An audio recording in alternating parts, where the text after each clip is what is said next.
अस्सलाम वालेकुम एवरीवन। उम्मीद है आप सब खैरियत से होंगे, खुश होंगे। आप सबको ईद की बहुत बहुत मुबारक हो। मैं उम्मीद करती हूँ कि आप सबकी ईद बहुत अच्छी गुजर रही होगी, खुशी से गुजर रही होगी।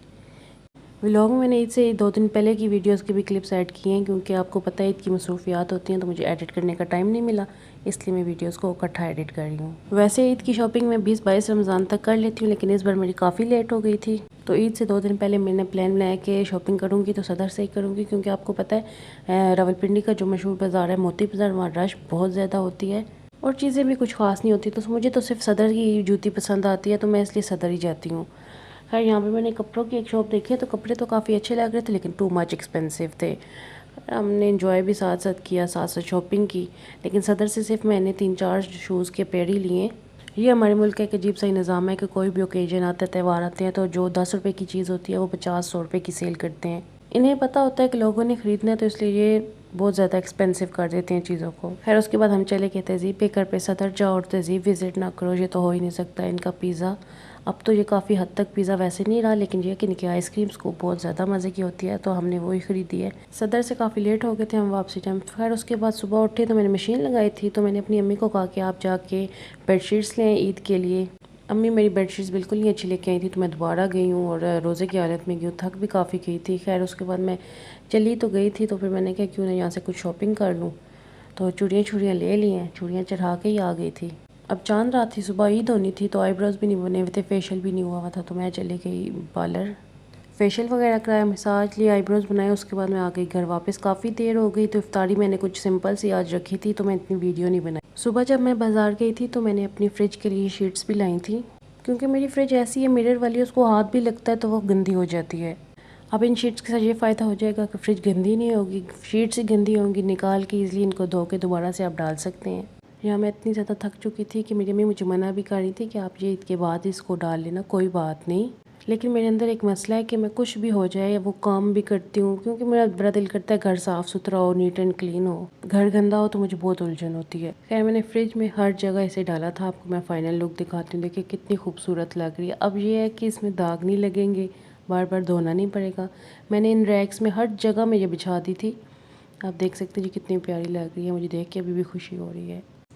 इन्हें मैंने वेजिटेबल्स बॉक्स में भी डाल दिया था, क्योंकि सम टाइम कोई ऐसा फल या सब्ज़ी गली सड़ी होती है तो बिल्कुल वेजिटेबल बॉक्स का नीचे वाला जो हिस्सा होता है वो ख़राब हो जाता है, तो इससे में भी डालें आप। खैर उसके बाद ये मैं अपने लिए जो जूती लेके आई थी तो मैंने आपके साथ वो भी शेयर की है। उसके बाद रात के 10-11 बजे मैं चली गई थी अपने घर के बिल्कुल सामने पड़ोसियाँ मेहंदी लगवाने के लिए, बड़ी अच्छी मेहंदी लगाई है। थैंक यू उनका भी कि उन्होंने मेहंदी लगा दी है इतने टाइम में। उसके बाद मैं सो गई थी और ये ईद की सुबह है, मैंने जल्दी जल्दी से अपनी सारी बेडशीट चेंज की और रूम क्लीन किया, और माशाल्लाह से आप देख सकते हैं बेडशीट्स कितनी प्यारी लग रही हैं।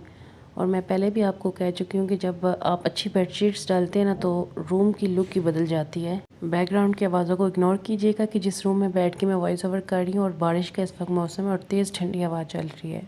ईद का फर्स्ट डे और मौसम माशाल्लाह से इतना खूबसूरत हो गया, इतनी यक ठंडी हवा चल रही है और बारिश हो रही है। मैं तो फिर मेहंदी लगवाने के बाद रात सो गई थी, तो मेरे बाबा रात को ये बिस्किट और सारी चीज़ें लेके आए थे, क्योंकि सुबह माशाल्लाह से हमारे घर गेस्ट आने थे।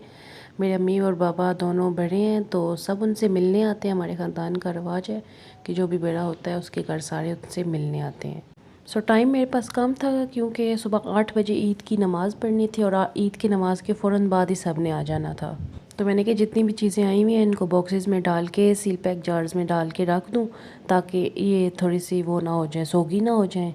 फिर मैंने क्या किया कि कॉर्नर सेट कर लिया था और वहाँ पे सारी चीज़ें रख दी थी, ताकि जिसको जो चीज़ भी ज़रूरत हो, वो जिसने कोल्ड ड्रिंक पीनी है, चना चाट खानी है, बिस्किट और मिठाई वगैरह खानी है, सब अपनी मर्ज़ी से खा लें। बाकी जो बिस्किट्स हैं उनको ढक्कन वाले डब्बे में डाल के रख रही थी, ताकि ये नरम ना पड़ जाए ना। ऐसे भी हमारे घर में जो बंदा भी आता है, आम रूटीन में भी हमारे घर में एक असूल है कि हम मेहमान को खाली नहीं भेजते। मेरे पापा कहते हैं कि जो भी आपके घर में आए, इवन कोई जानवर भी आ जाता है तो हम उसको भी खाना लाजमी डालते हैं। और ये तो ऐसा त्यौहार है, इसमें अपने दिल को बड़ा किया करें, माफ़ कर दिया करें, आगे बढ़ा करें और अपने रिज़्क़ को, दस्तरख़्वान को वसी किया करें। अपने रिज़्क़ में से उन लोगों का, अपने रिश्तेदारों का, उन लोगों का जिनके पास नहीं है, ज़रूर हिस्सा निकाला करें।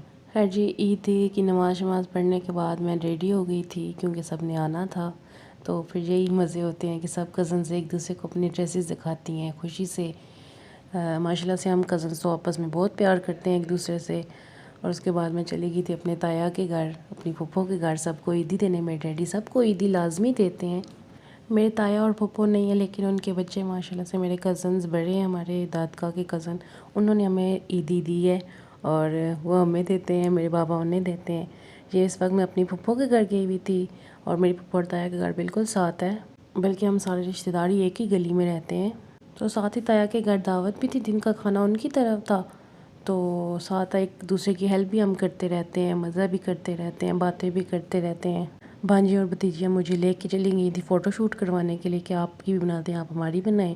ये जो आप बिल्ली देख रहे हैं, ये एक लोकल बिल्ली है और ये मेरे कज़न ने खुद ही इसको टेक केयर करता है और पालता है। और ये माशाल्लाह से इतनी इनके साथ अटैच हो गई है। इसने बच्चे दिए हुए थे और माशाल्लाह इतनी क्यूट लग रही थी। कोई भी हो, जानवर हो या इंसान होता है, हर इंसान केयर, तवज्जो और मोहब्बत मांगता है। जहाँ से वो दो चीज़ें मिल जाती हैं, इज़्ज़त, प्यार, मोहब्बत, तो वो वहीं क्या होकर रह जाता है। मेन्यू में रायता था, पुलाव था और पाए बने हुए थे, चने थे, लेकिन जब मुझे चावल मिल जाते हैं ना, मैं वहीं की होकर रह जाती हूँ। मैंने उन्हें कहा कि मुझे अचार दे दें, रायता दे दें और फिर हट जाए सारे आगे से। और मुझे क्योंकि चावल बहुत ज़्यादा पसंद है। और मेरी आवाज़ से आपको पता लग रहा होगा कि मेरा गला कितना ख़राब है, क्योंकि मैंने रमज़ान में 30 के 30 दिन चावल खाए हैं। खैर जी, रात हो गई है और मुझे बिल्कुल भूख नहीं लगी हुई थी इतनी ज़्यादा कि मैं कोई रोटी शोटी सालन वगैरह खाती। गोश्त अम्मी ने बनाया हुआ था, तो मैंने थोड़ी सी चना चाट ले लिया, साथ मैंने इमली की चटनी बनाई हुई थी। और ये मेरी बहुत बहुत फेमस टेस्टी इमली की चटनी है। और जो भी इसे खा रहा था मुझे यही कह रहा था कि आपने इमली की चटनी बहुत मज़े की बनाई है, और चाट के साथ इसका जो जोड़ है ना, वो लाजवाब बनता है।